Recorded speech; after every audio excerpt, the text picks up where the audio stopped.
Husband demands divorce in a letter and his wife's reply is brilliant. When couples have problems, there are always two sides to the story. When a husband tells his friends about the problems with his wife, he often makes her sound like a terrible shrew. The problem is that his story may not always be the whole story. If people understand both sides, chances are they wouldn't feel the same. This is the story of the day.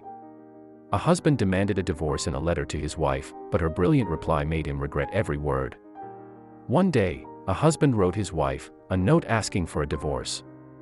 When you first read the letter, it makes you feel bad for the guy. He makes it sound as though his life with his wife has been terrible. This is a perfect example of there being two sides to every story. The man's letter read, "I'm writing you this letter to tell you that I'm leaving you forever. I've been a good man to you for 7 years and I have nothing to show for it. These last 2 weeks have been hell.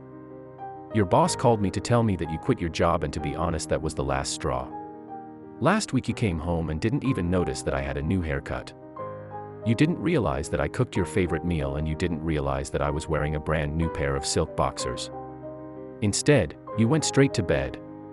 After watching your soaps, you don't tell me you love me anymore, and you don't want to have sex or do anything that bonds us as husband and wife either. You are cheating on me, or you don't love me anymore. I'm done. I'm gone.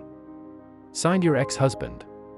P.S. Don't try to find me. Your sister and I are moving away to West Virginia. Together, have a great life." Cutter made the man's wife sound like a horrible, selfish rude, isn't it? It's not until you read her letter back to him, though, that you see the other side of the story. Suddenly she doesn't look all that bad. Here's her letter: "Dear ex-husband. Nothing has made my day more than receiving your letter. It's true you and I have been married for 7 years. However, a good man is a far cry from what you've been. I watched soaps to drown out your constant whining and complaining.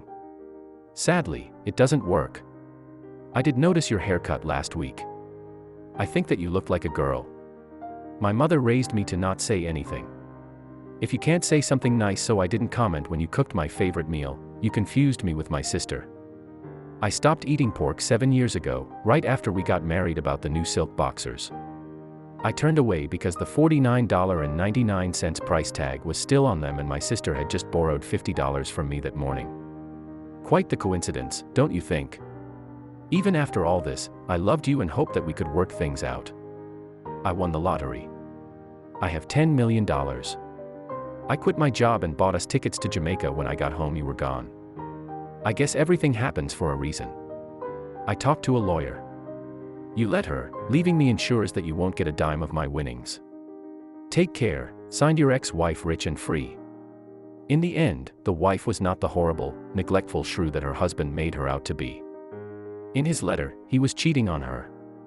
With her own sister, had he been a better man and a faithful man, he could be enjoying his days on the white sandy beaches of Jamaica. Instead, he's living in West Virginia with a lesser version of his wife, wondering what his life could have been if he just could have been a good guy. His letter almost made you pity him. After reading her letter, you can see that there truly are two sides to the story. The man in the story deserves all the misery that comes into his life from here on out. She has the money.